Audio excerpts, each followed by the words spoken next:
Pogoda jesienna.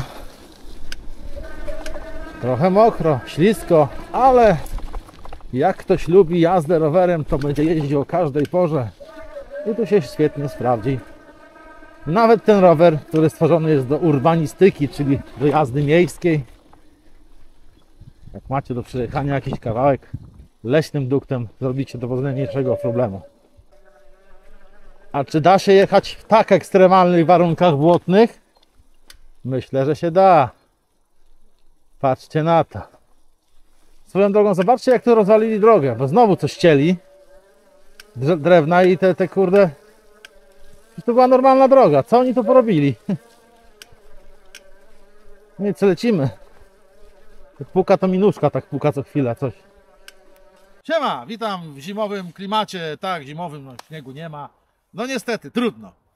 Dziś znów jadę Eevee S1, męska wersja roweru miejskiego. Jest jeszcze żeńska. Kilka słów o tej zacnej maszynie. Zacznijmy od silnika. Rower jest napędzany silnikiem 250W o napięciu 36V. Zlokalizowany jest tu w tylnym kole. Jest taki maluszek, zobaczcie, w porównaniu do tarczy jest naprawdę bardzo mały. Będąc tu, od razu można spojrzeć, że rower posiada hamulce tarczowe, hydrauliczne, a co za tym idzie, hamuje się bardzo łatwo, lekko i przyjemnie. Jak widzicie, rower troszeczkę jest przybrudzony, nóżka obtarta, a to dlatego, że no po prostu jeżdżę tym rowerem od czasu do czasu. Nie za często, bo rowerów mam dużo, ale staram się nim także jeździć. Każdy rower ma swoje plusy i minusy. Lećmy dalej.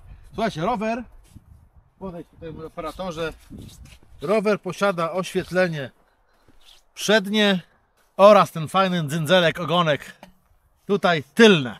Rower nie posiada żadnej manetki, jest napędzany tylko poprzez pedałowanie. Mało tego, ma on tutaj zainstalowany czujnik tensometryczny. Tak, czujnik tensometryczny, nie pas. Przypomnę szybko, czujnik tensometryczny działa w ten sposób, że silnik generuje taką moc, jaką wy wygenerujecie, naciskając właśnie na pedały poprzez tą siłę, a czujnik pas jest czujnikiem obrotu. A tu ma właśnie czujnik tensometryczny, o którym wspomniałem wcześniej. Mamy tutaj zintegrowaną blokadę. Do tego też jest karta specjalna, magnetyczna. Tutaj przykładami rower się odblokowuje. Można go także odblokować poprzez aplikację. Spójrzcie na te fajne, charakterystyczne szprychowanie. Jest takie troszeczkę nietypowe, nie naprzemienne. Fajnie przez to rower wygląda. No i generalnie mnie bardzo podoba się ten kolor czarny. Czarny mat. Rower oczywiście jest całkowicie aluminiowy, przez to jest w miarę lekki. Można go fajnie przenosić. Bateria zlokalizowana jest tutaj w tej smukłej ramie. Mamy tutaj port. Podejdź Maju, bliżej pokaż. Tu jest port do ładowania tejże baterii. Taką zaślepeczkę możemy sobie zamknąć. O! To, co tutaj widzicie, ten na wyposażeniu, czyli, już mówię, bagażnik o ładowności 25 kg jest jako opcja, możecie sobie dokupić. W standardzie tego nie macie. Tak samo kosz przedni, też z aluminium. Nie wiem o jakiej nośności, nie pamiętam w tej chwili, ale jest bardzo solidna. Słuchajcie, konstrukcja to jest kurde porządna rurka aluminiowa. Jest to fajnie przymocowane. Można fajnie wozić różne towary, torbę, plecak, co tam chcecie. Tutaj znajduje się sterownik cały zainstalowany z tyłu. Na uwagę zasługują te fantastyczne błotniki. Zobaczcie, one są z aluminium, ale to jest naprawdę gruba blacha aluminiowa. Przód to samo. Jest to konkret. Świadczyć może o tym to, że zobaczcie, ten bagażnik zamocowany jest tylko tutaj, właśnie na błotniku oraz tu, poprzez tą rurkę i to naprawdę jest konkret. Rower wyposażony jest w 9-przełożeniową przerzutkę Altusa Shimano, tylko tylną. Nie używa się tych przerzutek, a jak już, to bardzo rzadko, przy jakichś większych podjazdach. A tak, generalnie cały czas zapięta jest 9 stopień wspomagania, nie, 9 przerzutka, bądź 7 czasami, no mówię, w zależności. Tu jest słaby silnik, więc troszeczkę można pozmieniać, ale generalnie rzadko się używa przerzutek. Najlepsze zostawiam na koniec. Spójrzcie na ten fantastyczny wyświetlacz. On tutaj mruga, bo jest przeplot. O, może przestało teraz. Nie wiem, czasami mruga, czasami nie. Wyświetlacz jest zlokalizowany, słuchajcie, w... Czekaj, żeby przestał mrugać. W kierownicy, tak zobaczcie, smukło, on jest tak równiutko razem z kierownicą. Fajnie to wygląda. O, właśnie się rower wyłączył, ma auto wyłączenie po jakimś czasie. Fajnie to wygląda i fajnie widać nawet w pełnym słońcu. Po lewej stronie mamy pilot do sterowania rowerem. Tutaj na dole mamy tylko 3 przyciski.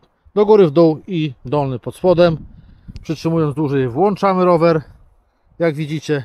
No i tutaj sobie zmieniamy do przodu, do tyłu. 5 stopni wspomagania mamy. Po środku jest informacja o baterii. Tutaj mamy prędkość. Możemy to sobie zmieniać na prędkość średnią, maksymalną. Odległość całkowita. Widzicie, 331 km przejechałem na tym rowerze. Trip, czyli to jest kasowalny licznik. Czas jazdy. No i wracamy do prędkości. Rowerem jeździ się bardzo, bardzo fajnie. Zresztą Wam zaraz pokażę. Pojeździmy sobie tutaj kawałek, sobie pojedziemy lasem, później wyjedziemy na ścieżkę rowerową i dalej polecimy sobie już chyba ścieżką. Siodełko tutaj jest, słuchajcie, twarde, w sensie takie, że nie amortyzowane w ogóle właśnie. Rower nie jest amortyzowany, jest to sztywniak. Zapomniałem dodać. Ale nie przeszkadza to w miejskiej jeździe porównym. Na wertepach jest troszeczkę gorzej, ale wiecie, w zależności do czego jest potrzebny Wam rower, tak go kupujecie. Siodełko miękkie, nie ma tu żadnych elastomerów ani sprężyn, ale jest mięciutkie, fajnie się ugina i nawet wygodnie siedzi. W początku myślałem, że jak usiądę, to nie jest to na moje dupsko, no bo generalnie nie jest to na moje dupsko, ale jakiś czas na nim mogę posiedzieć. Jest troszeczkę lepsze, jest na pewno lepsze od budżetowych siodełek w rowerach takich, wiecie, z marketów. Dobra, lecimy.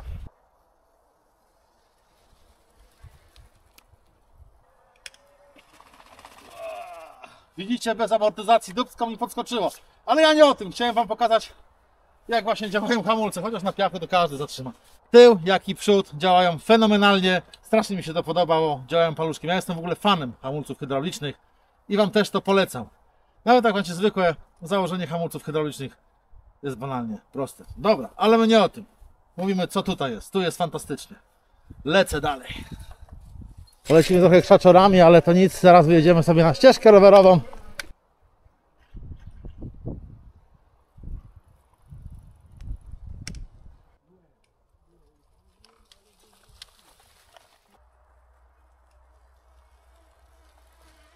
Do takich dróg stworzony jest ten rower najbardziej. Równe, utwardzone. No i teraz jedzie się naprawdę wyśmienicie. Fajnie, gładko, szybko i nic nie trzęsie. No, ale jest to rower, jak mówiłem wcześniej, stworzony do urbanistycznej jazdy po mieście głównie i sprawdza się naprawdę świetnie. Tensometr działa tutaj wyśmienicie, ponieważ lekkie naciśnięcie jest fajnie wystopniowane w ogóle. Ja już miałem do czynienia z tempomatami, z tensometrami w różnych rowerach. No i tutaj działa, powiem Wam, to bardzo fajnie, delikatnie. Na 5. stopniu wspomagania możecie sobie nastawić tak delikatnie, tylko naciskacie na pedał i ten rower się napędza. Jeżeli chcecie troszeczkę bardziej energii wkładać w rower, no to sobie zmniejszacie i jest naprawdę git. Pozycja na rowerze jest troszeczkę do przodu ugięta. Ja nie preferuję tego typu pozycji, ja wolę bardziej wyprostowane. W wszystkich faktycznie rowerach swoich jeżdżę na wyprostowanej pozycji, ale to jest, no mówię, to jest generalnie to jest preferencja każdego z nas osobna. Jak to, co lubi.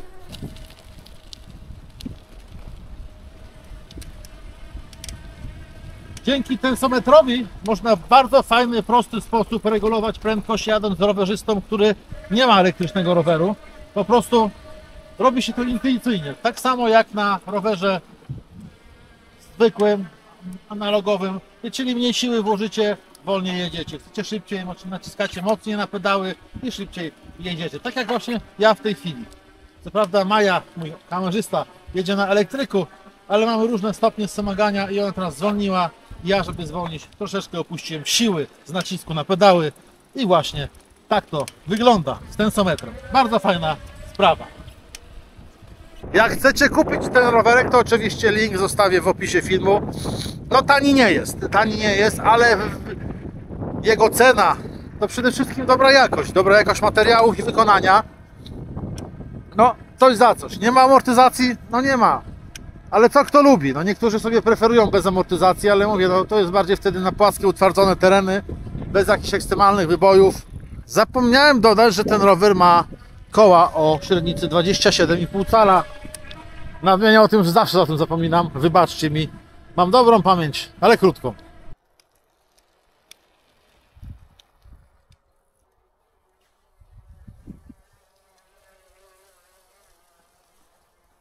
Prędkość roweru to oczywiście 25 na godzinę.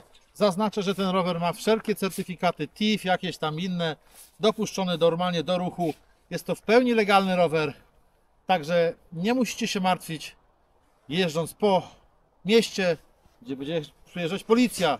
Ja na przykład mieszkam blisko granicy i nie boję się tym rowerem pojechać do Niemiec, bo jak mówię, rower jest w pełni legalny, nie posiada manetki, bo no, u nas w przepisach z tą manetką to jest tak dziwnie, bo nie ma nigdzie w przepisach, że rower manetki ma nie posiadać. Tylko jest napisane, co rower powinien posiadać elektryczny. Wiecie, a co nie jest zabronione, to nie jest zabronione. Co nie jest napisane, to nie jest zabronione. Może w ten sposób. Ale sprawę przepisów zostawmy na inny odcinek. Zajebiście się jeździ. Ciągle mam mało, ale trzeba wracać do domu, do innych obowiązków, ponieważ dzisiaj mamy... Który dzisiaj jest? 21, tak? Tak. Przedświąteczna gorączka i musimy niestety kończyć, bo trzeba iść do domu, przygotować potrawy wigilijne. Sobie chyba rower postawię. Choinka. Jako choinka, wezmę bombkami, obłożę i będzie zajebiście. Nie, no oczywiście żartuję. Dla kogo ten rower? Już powiedziałem to wcześniej. Słuchajcie, rower jest dla ludzi, którzy przemieszczają się w terenach urbanistycznych, czyli miejskich. Albo mieszkacie gdzieś w jakichś domkach jednorodzinnych, gdzie macie drogi utwardzone. Tam sprawdzi się najlepiej. Na wybojach da się jeździć. W takich drogach leśnych nie ma najmniejszego problemu, ale dupa podskakuje, nie okłamujmy się. No nie ma tu amortyzacji i nic z tym nie zrobimy. Można zastosować tutaj taką amortyzację, jak jest miała w innych rowerach, na przykład sztyca amortyzowana, żeby troszeczkę zniwelować sobie trzęsienie dupy, ale czy jest sens? W mieście na krótkich dystansach, jeszcze jak kupicie z akcesoriami, tymi właśnie kosz przedni i bagażnik tylny, gdzie on tam ma takie gwinty, że można coś tam przemocować jeszcze akcesoryjnie. Na zakupy, do szkoły, rower zarąbisty. Ja, jak znacie mnie, ja preferuję inne typy rowerów, no ale to jest rzecz gustu, a o gustach się nie dyskutuje. Także jeszcze raz przypomnę, jeżeli ktoś jest zainteresowany tym rowerem, to link do tego roweru znajdzie się w opisie filmu. A my widzimy się już w kolejnych materiałach i życzę Wam wesołych świąt oraz wesołego, szczęśliwego i fajnego, zajebistego nowego roku, Sylwestra, zabawy. Popijcie, pochlajcie, pobawcie się i widzimy się już chyba w kolejnym, nowym już 2025 roku. Także sayonara i do spotkania na ścieżce rowerowej.